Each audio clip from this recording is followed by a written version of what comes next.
যদি কোনো মানুষ নিজেকে নামাজ পড়তে দেখে স্বপ্নের মধ্যে, তবে এর ব্যাখ্যা কী হতে পারে? বা এরকম নামাজ পূর্ব দিকে ফিরে পড়তে দেখা, এর ব্যাখ্যা কী হতে পারে? মানুষ স্বপ্নে দেখে, কিছু স্বপ্ন শয়তানের পক্ষ থেকে হয়, আবার কিছু স্বপ্ন আল্লাহ সুবহানাহু ওয়া তাআলার পক্ষ থেকে হয়। আসসালামু আলাইকুম ওয়া রাহমাতুল্লাহি ওয়া বারাকাতুহু। সুপ্রিয় দর্শকবৃন্দরা, প্রতিবারের মতো আজকে আমরা নতুন একটি ভিডিও নিয়ে আপনাদের সামনে উপস্থিত হয়েছি। আজকে আমাদের এই ভিডিওতে জানাবো আপনাদেরকে বিভিন্ন স্বপ্নের ব্যাখ্যা।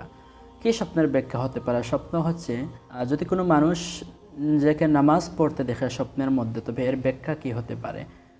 বা এরকম নামাজ পূর্ব দিকে ফিরে পড়তে দেখা, এর ব্যাখ্যা কী হতে পারে? মানুষ স্বপ্নে দেখে, কিছু স্বপ্ন শয়তানের পক্ষ থেকে হয়, আবার কিছু স্বপ্ন আল্লাহ সুবহানাহু ওয়া তাআলার পক্ষ থেকে হয়। প্রথমে বলবো যে স্বপ্নের ব্যাখ্যাগুলো আপনাদেরকে জানাবো, সেজন্য সম্পূর্ণ ভিডিওটি দেখুন এবং চ্যানেলে নতুন হয়ে থাকলে অবশ্যই চ্যানেলটি সাবস্ক্রাইব করুন এবং পাশের বেল আইকনটি অন করে দিন। প্রথম নাম্বার হচ্ছে, আপনি যখন স্বপ্ন দেখবেন তখন কাউকে বলবেন না যে কী স্বপ্ন দেখেছেন। আপনি বলবেন তার কাছে যে একজন আমলগার মানুষ এবং নামাজি মানুষ, পরহেজগার মানুষ, অথবা আপনার পার্শ্ববর্তী মসজিদের কোনো ইমামকে আপনি জিজ্ঞেস করতে পারেন। বেশিরভাগই মানুষ যেরকম স্বপ্ন শোনার পর যেরকম ব্যাখ্যা দেয়, ঠিক সেরকমই ব্যাখ্যা হয়ে যায় বিভিন্ন সময়। সেই জন্য ভালো মানুষের কাছে আপনি স্বপ্নের ব্যাখ্যাটা বলবেন। যে উত্তম মানুষ যারা আছে, আমলগার মানুষ, যার চিন্তাভাবনা সবসময় ভালোর দিকে থাকে, তাদের কাছে স্বপ্নের ব্যাখ্যাটা বলবেন। তো আসুন আমরা জেনে নেই, যদি কোনো মানুষ নামাজ পড়তে দেখে স্বপ্নের মধ্যে এর ব্যাখ্যা কী হতে পারে। একটি খাবনামা কিতাবের মধ্যে উল্লেখ রয়েছে যে যদি কোনো মানুষ নামাজ পড়তে দেখে স্বপ্নের মধ্যে, তবে এর ব্যাখ্যা হতে পারে আশা পূরণের লক্ষণ। তারপর হচ্ছে, নামাজ শুয়ে পড়তে দেখে যদি কোনো মানুষ স্বপ্নের মধ্যে, তবে এর ব্যাখ্যা হচ্ছে মৃত্যুর আলামত। তারপর হচ্ছে, কোনো মানুষ যদি ঘুমের মধ্যে দেখে, স্বপ্নে দেখে যে নামাজ বসে পড়তেছে, তখন এর ব্যাখ্যা হবে ব্যাধিগ্রস্ত হবার সম্ভাবনা রয়েছে।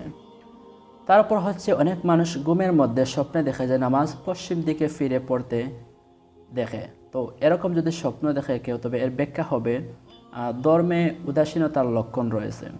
তারপর হচ্ছে, কোনো মানুষ নামাজ দেখে স্বপ্নের মধ্যে দেখে যে নামাজের জামাত বৃহৎ দেখা, এর ব্যাখ্যা হচ্ছে আল্লাহর রহমত বর্ষণের লক্ষণ। তারপর অনেক মানুষ নামাজের মধ্যে দেখে যে ঘুমের মধ্যে দেখে যে নামাজের ইমামতি হতে দেখা, ইমাম হতে দেখা, নামাজের ইমাম।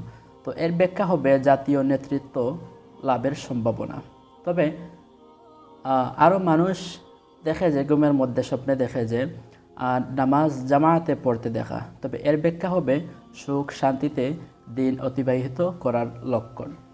তো এই বিষয়গুলো যারা স্বপ্নে দেখেন, এর ব্যাখ্যা একটি খাবরামা থেকে আপনাদেরকে জানালাম। তবুও আপনি যখন স্বপ্ন দেখবেন, তখন ভালো একজন মানুষের কাছে স্বপ্নর কথা বলবেন, যার চিন্তা ভাবনা সবসময় ভালোর দিকে থাকে, তবে সে আপনার স্বপ্নের ব্যাখ্যা দিতে পারবে যদি জানে।